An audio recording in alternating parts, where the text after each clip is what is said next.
Hello दोस्तों, तो यहाँ पे हमने क्वेश्चन लिया हुआ है मेघदूतम से। पूर्व मेघ और उत्तर मेघ दोनों के क्वेश्चन हैं इसमें, तो एक बार इसे ज़रूर देख लीजिएगा। 41 से यहाँ पे क्वेश्चन दे रहे हैं। इसके पहले का क्वेश्चन हमने अपनी पिछली वीडियो में दे दिया है, तो जो भी भाई बहन अगर नए हैं उसको नहीं देखे होंगे तो एक बार उसे भी देख लीजिएगा और इसे भी आप पूरा पढ़ लीजिएगा। क्वेश्चन परीक्षा में पूछे जाने वाले क्वेश्चन है, ये कई बार पूछे भी गए हैं। इसमें से क्वेश्चन ज़रूर पूछता है मेघदूतम से। तो चलिए यहाँ पे बिना देर करे हम शुरू करते हैं। और जो भी भाई बहन नए आए हैं उनसे यही रिक्वेस्ट है कि चैनल को लाइक और सब्सक्राइब जरूर कर लीजिएगा, जिससे और भी कोई क्वेश्चन हो तो वो आप तक आसानी से पहुँच सके। तो चलिए देखते हैं। यक्ष के घर में है, तो यहाँ पे पूछा गया है कि यक्ष के घर में क्या क्या था, उसका यहाँ पे वर्णन किया गया है। 4 ऑप्शन आपको दिया गया है, वापी, क्रीड़ाशैल, मंदार वृक्ष और सभी। तो यहाँ पे आपका ऑप्शन नंबर डी राइट हो जाएगा, सभी। ये सभी यक्ष के घर में थे। नेक्स्ट देखते हैं, अलकापुरी स्थित कुबेर के उद्यान का नाम क्या था। तो कुबेर के उद्यान का नाम पूछ रहा है। नंदोद्यान था कि आनंदोद्यान था कि कुमुदोद्यान था कि वैभराजोद्यान था। तो यहाँ पे ऑप्शन नंबर डी राइट हो जाएगा आपका, वैभराजोद्यान। चलिए नेक्स्ट देख लेते हैं। हस्ते लीला कमल मल के बाल कुंदनानुवृद्धम, इस पंक्ति में वर्णन है। इस पंक्ति में वर्णन है, हस्ते लीला कमलम के बाल कुंदानुविद्धम, इस पंक्ति में वर्णन है। तो किसका वर्णन मिलता है? उज्जैनी का मिलता है। उज्जैनी की वनिताओं का मिलता है कि अलकापुरी की कामनियों का मिलता है कि विदिशा की सुंदरियों का मिलता है कि दशाण की कन्याओं का मिलता है। तो यहाँ पे आपका राइट आंसर क्या हो जाएगा? ऑप्शन नंबर बी, अलकापुरी की कामनियों का यहाँ पे वर्णन मिलता है। नेक्स्ट देख लेते हैं। प्रायः सर्वो भवति करुणावृत्ति रांद्र अंतरात्मा, यह सूक्ति है। यह सूक्ति किससे ली गई है? उत्तर मेघ से ली गई है, पूर्व मेघ से ली गई है, हंसदूत की ली गई है या पूर्व मेघ के अंतिम श्लोक से ली गई है?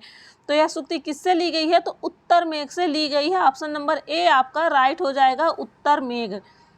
नेक्स्ट देखते हैं, मेघदूतम की अंतिम पंक्ति है। पूछ रहा है मेघदूतम की अंतिम पंक्ति इसमें से कौन सा है? तो यहाँ पे सही हो जाएगा आपका ऑप्शन नंबर ए, माँ भूदेवम क्षणमपि च ते विद्युता विप्रयोग। नेक्स्ट देख लेते हैं, मेघदूतम का नायक कौन है? तो मेघदूत का नायक कौन है? जाहिर सी बात है, मेघदूत का नायक यहाँ पे आपको सबको पता होगा कि यक्ष है। नेक्स्ट देखते हैं, यक्ष सांप की 1 वर्ष की अवधि कहाँ व्यतीत करता है? बहुत अच्छा क्वेश्चन है कि सांप की 1 वर्ष की अवधि कहाँ व्यतीत करता है यक्ष। कई बार परीक्षा में पूछा गया है। 4 ऑप्शन है, देवगिरी में, रामगिरी पर्वत में, उज्जैनी में या अलकापुरी में।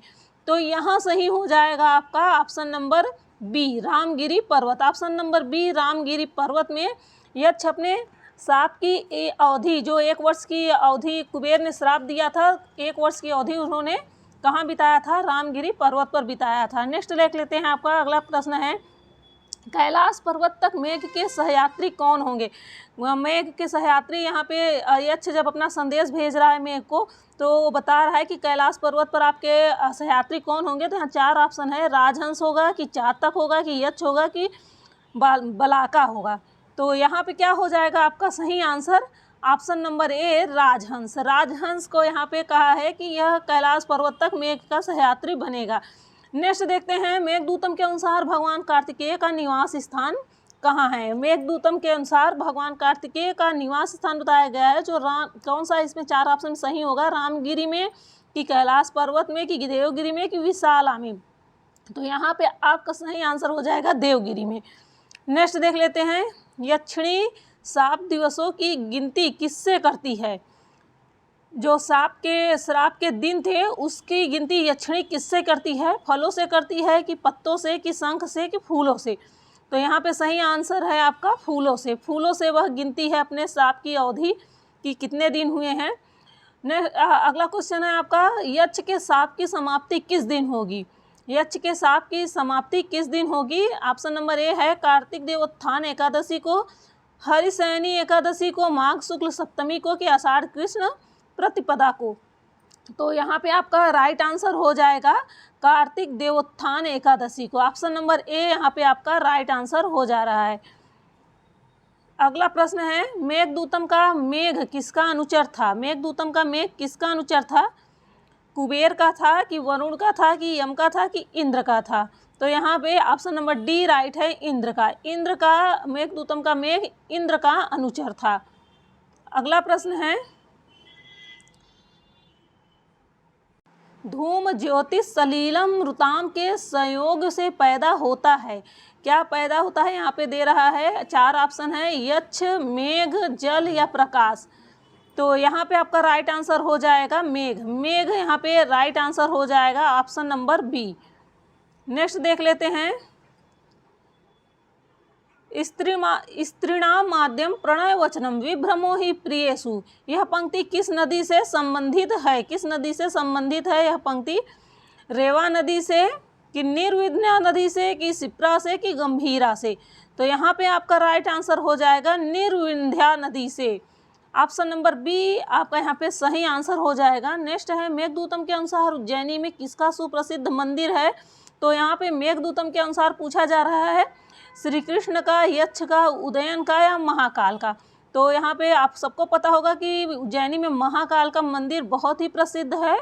तो यहाँ पे महाकाल, ऑप्शन नंबर डी आपका राइट आंसर हो जाएगा।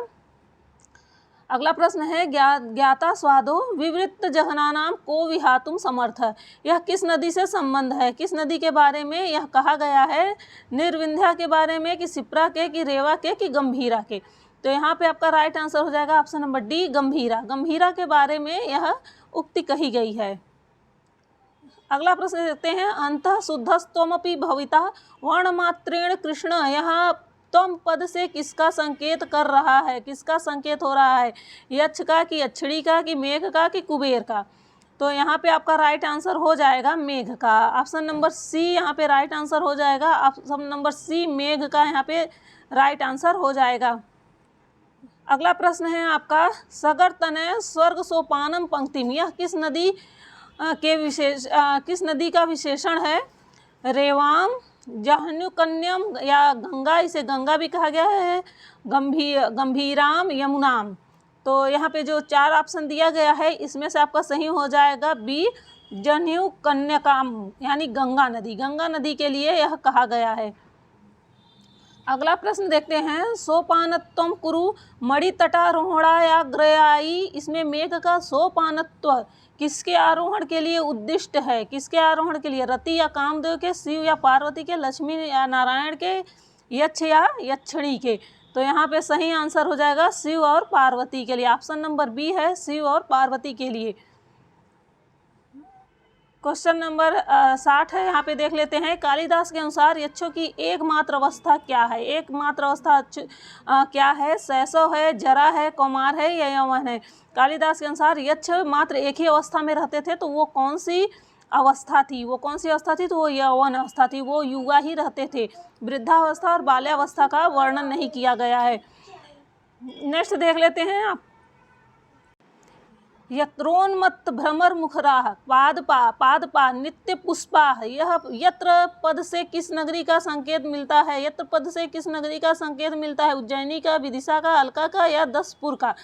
तो यहाँ पे हो जाएगा आपका अलका का। ऑप्शन नंबर सी राइट हो जाएगा, अलका का। अगला नंबर है आपका, अलका में कुबेर के भवन से किस दिशा में यक्ष का आवास है? कुबेर के भवन से किस दिशा में यक्ष का आवास है? पूर्व में है, पश्चिम में है, उत्तर में है कि दक्षिण में है? तो यहाँ पे आपका सही हो जाएगा उत्तर। ऑप्शन नंबर सी यहाँ पे आपका सही हो जाएगा कि कुबेर के भवन के उत्तर दिशा में यक्ष का आवास है। अगला प्रश्न देखते हैं, यक्ष के घर के सामने कौन सा वृक्ष है? अशोक का, कल्प वृक्ष का, देवदारू का या मंदार का? तो यहाँ पे आपका सही आंसर हो जाएगा ऑप्शन नंबर डी, मंदार का वृक्ष यक्ष के घर के सामने है। अगला प्रश्न देखते हैं, यक्ष के आवास के सामने का पहाड़ किससे बना है? यक्ष के आवास के सामने का पहाड़ किससे बना है? मरकत मणि से, इंद्रनील मणि से या पद्मराग से या चंद्रकांत मणि से? तो यहाँ पे ऑप्शन नंबर बी इंद्रनील मणि से बना हुआ है, बताया गया है। नेक्स्ट देखते हैं, यक्ष के द्वार पर किसका चित्र अंकित मिलता है? यक्ष के द्वार पर किसका चित्र अंकित मिलता है? शंख चक्र का या गदा पद्म का या शंख पद्म का या चक्र गदा का? तो यहाँ पे आपका सही हो जाएगा शंख और पद्म का। Option number C right answer हो जाएगा, ऑप्शन नंबर सी। अगला प्रश्न है कंचित भर्तु स्मरसि रसिके त्वं ही तस् प्रियेति। यहाँ रसिके पद किसके लिए प्रयुक्त किया गया है? यक्षिणी के लिए कि मयूरी के लिए कि सारिका के लिए कि कोकिला के लिए? तो यहाँ पे रसिके शब्द किसके लिए प्रयुक्त किया गया है? तो ऑप्शन नंबर सी सही है, सारिका के लिए। नेक्स्ट देखते हैं भूयो भूयः स्वयमपि कृतां मूर्छानां विस्मरन्ति। यह पंक्ति किस वाद्य यंत्र से संबंधित है? वाद्य यंत्र यहाँ पे पूछ रहा है, किस वाद्य यंत्र से संबंधित है? वीणा, पखावत, दुंदुभी या बांसुरी? तो यहाँ पे आपका सही आंसर है वीणा। वीणा ऑप्शन नंबर ए आपका यहाँ पे सही आंसर है। यक्षों का निवास स्थान क्या था? तो यक्षों का निवास स्थान क्या है? 4 ऑप्शन है, रामगिरी, हिमालय, अलका या उज्जैनी। तो सही आंसर है आपका अलका। अलका नगरी यहाँ पे सही आंसर हो जाएगा, ऑप्शन नंबर सी। मेघदूतम में यक्ष का स्वामी कौन है? मेघदूतम में यक्ष का स्वामी कौन है? शंकर हैं कि इंद्र हैं कि कुबेर हैं या यम है? तो कुबेर हैं, क्योंकि यक्ष कुबेर द्वारा ही शापित हुए थे, उनके स्वामी ने ही उन्हें श्राप दिया था। कुबेर यहाँ पे यक्ष के स्वामी हैं। अगला देखते हैं रिक्तः सर्वो भवति ही लघुता पूर्णता गौरवाय। यह पंक्ति यक्ष के किसके लिए कहता है?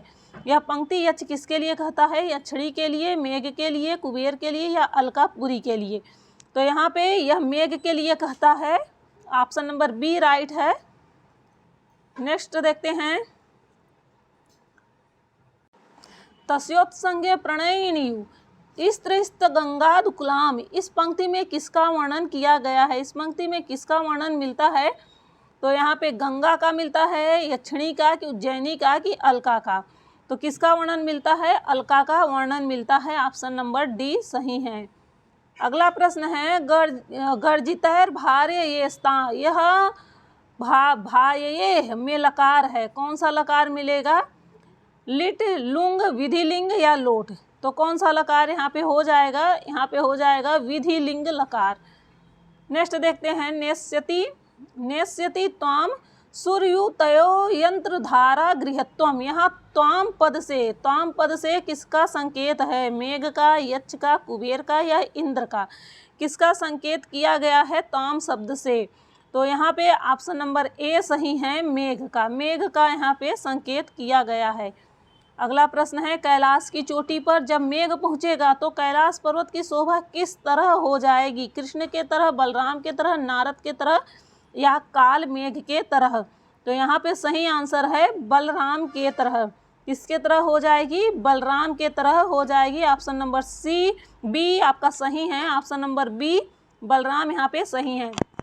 तो दोस्तों अगर वीडियो पसंद आए और इसी तरह के और भी क्वेश्चन चाहिए तो चैनल को लाइक और सब्सक्राइब जरूर कर लीजिएगा। प्रिंट मिस्टेक हो या कुछ भी गड़बड़ी हो तो उसके लिए आप एक कमेंट जरूर करिएगा, जिससे हम भी इस पर ध्यान दे सकें।